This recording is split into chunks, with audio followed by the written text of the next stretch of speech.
नमस्कार।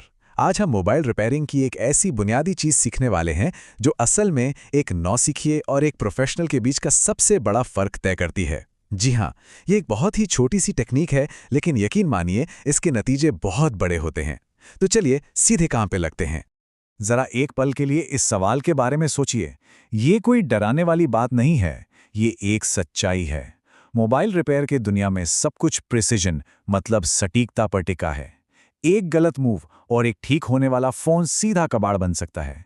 और इसीलिए जो हम आज सीखने वाले हैं वो इतना ज्यादा जरूरी है। तो हमारा सफर शुरू होता है इन दो सबसे बेसिक लेकिन सबसे पावरफुल औजारों से, हॉट एयर गन और हमारी चिमटी। ये किसी भी टेक्नीशियन के हाथों का एक एक्सटेंशन है और इन पर कमांड पाना ही कामयाबी की पहली सीढ़ी है। अब देखिए, एयरगन का मतलब सिर्फ गर्म हवा नहीं है। उसका नोजल मतलब वो आगे का हिस्सा बहुत ज्यादा मायने रखता है।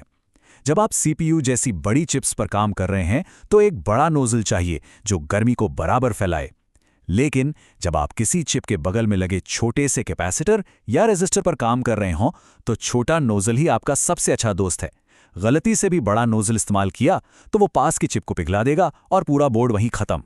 तो चलिए अब बात करते हैं उस एक गलती की जो ज्यादातर नए लोग करते हैं। ये एक ऐसी गलती है जो करने में बहुत नेचुरल लगती है, लेकिन इसका नतीजा बहुत बहुत महंगा पड़ सकता है। तो गलत तरीका क्या है?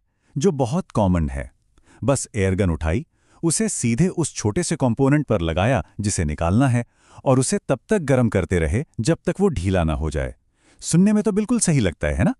पर असल में यही सबसे बड़ी भूल है। इस डायरेक्ट हीट का नतीजा बहुत भयानक हो सकता है। गर्म हवा फैलती है और आसपास के छोटे छोटे कंपोनेंट्स को अपनी जगह से हिला देती है। और उससे भी बुरा, अगर पास में सीपीयू जैसी कोई ग्लू वाली चिप लगी है तो गर्मी उस ग्लू को पिघला के चिप को परमानेंटली डैमेज कर सकती है। मतलब शॉर्ट सर्किट पक्का। सोचिए, एक छोटा सा कैपेसिटर निकालने के चक्कर में पूरा बोर्ड बर्बाद हो सकता है। तो फिर सही तरीका क्या है? देखिए, इसका राज एयरगन में नहीं बल्कि हमारी इस छोटी सी चिमटी के इस्तेमाल में छुपा है। ये वो टेक्निक है जो प्रोफेशनल्स इस्तेमाल करते हैं ताकि काम भी हो जाए और कोई नुकसान भी ना हो। इस टेक्निक के पीछे की साइंस बहुत आसान है। इसे कहते हैं हीट कंडक्शन। हम सब जानते हैं कि मेटल यानी धातु गर्मी का बहुत अच्छा कंडक्टर होता है। प्रोफेशनल्स बस इसी छोटी सी बात का फायदा उठाते हैं। वो बोर्ड को गर्म नहीं करते, वो अपने औजार को गर्म करते हैं। तो ये रहा सही तरीका। ध्यान से देखिए। स्टेप 1, चिमटी से कंपोनेंट के दोनों सिल्वर सिरों को कसकर पकड़िए। स्टेप 2, अब एयर गन की गर्म हवा सीधे कंपोनेंट पर नहीं बल्कि चिमटी की नोक पर डालिए। चिमटी मेटल की है, वो फौरन गर्म होगी और अपनी गर्मी सीधे कंपोनेंट के सिरों तक पहुंचाएगी। स्टेप 3, जैसे ही टिन पिघले कंपोनेंट को सीधा ऊपर उठा लीजिए। और स्टेप 4 जो सबसे जरूरी है, जैसे ही कंपोनेंट ऊपर उठता है उसी पल एयर गन को बोर्ड से दूर हटा लेना है, तुरंत। तो पूरी कहानी का निचोड़ ये है, गर्मी का असली सोर्स एयरगन नहीं बल्कि हमारी चिमटी है। चिमटी यहाँ एक फोकस्ड हीटिंग एलिमेंट की तरह काम करती है। ये गर्मी को ठीक वहीं पहुंचाती है जहां उसकी जरूरत है और आसपास के कीमती हिस्सों को एकदम सुरक्षित रखती है। देखिए, इस तकनीक को जानना सिर्फ पहला कदम है। असली महारत तब आती है जब ये जानकारी दिमाग से निकलकर आपके हाथों में आ जाती है। और ये सब होता है सिर्फ और सिर्फ प्रैक्टिस से। जैसा कि एक्सपर्ट्स कहते हैं, मसल मेमोरी बनानी होगी। इसका मतलब है कि इस काम को इतनी बार करना है कि एक आदत बन जाए, एक रिफ्लेक्स एक्शन। सोचना ना पड़े, हाथ अपने आप सही काम कर दें। प्रोफेशनल बनने के लिए कुछ आदतें डालने पड़ती हैं। सबसे जरूरी, जैसे ही कंपोनेंट ऊपर उठे एयरगन तुरंत पीछे हट जानी चाहिए।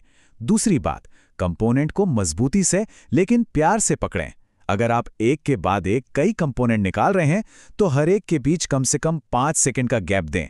और हां, बोर्ड को बीच बीच में ठंडा होने का वक्त जरूर दें। जब आप प्रैक्टिस शुरू करें तो टेम्परेचर को 500 डिग्री पर सेट कर सकते हैं।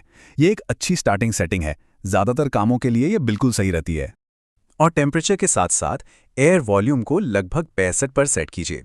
इन सेटिंग्स के साथ जब आप प्रैक्टिस करेंगे तो आपको सही फील आएगी और टूल्स पर आपका कंट्रोल बेहतर होगा। अच्छा, तो अब आप तकनीक जानते हैं, प्रैक्टिस का तरीका भी जानते हैं। अब समय है अपने हुनर को असली दुनिया में परखने का। तो ये रहा आपके लिए एक छोटा सा चैलेंज ये है, एक चालू बोर्ड लीजिए और उस पर से एक फिल्टर कैपेसिटर निकालिए। लेकिन सावधान, कपलिंग कैपेसिटर को हाथ भी नहीं लगाना है। फिल्टर कैपेसिटर बस एक एक्स्ट्रा सुरक्षा की तरह होते हैं और उनका एक सिरा ग्राउंड से जुड़ा होता है। उसे हटाने से फोन बंद नहीं होगा। वहीं दूसरी तरफ कपलिंग कैपेसिटर सिग्नल के रास्ते का जरूरी हिस्सा होते हैं और सीधे सीपीयू से जुड़े हो सकते हैं। उसे हटाया तो बोर्ड पक्का खराब हो जाएगा। कामयाबी का पैमाना बहुत सीधा सा है। अगर आपने सही तकनीक का इस्तेमाल करके फिल्टर कैपेसिटर निकाल दिया, आसपास कुछ भी डैमेज नहीं किया और फोन उसके बाद भी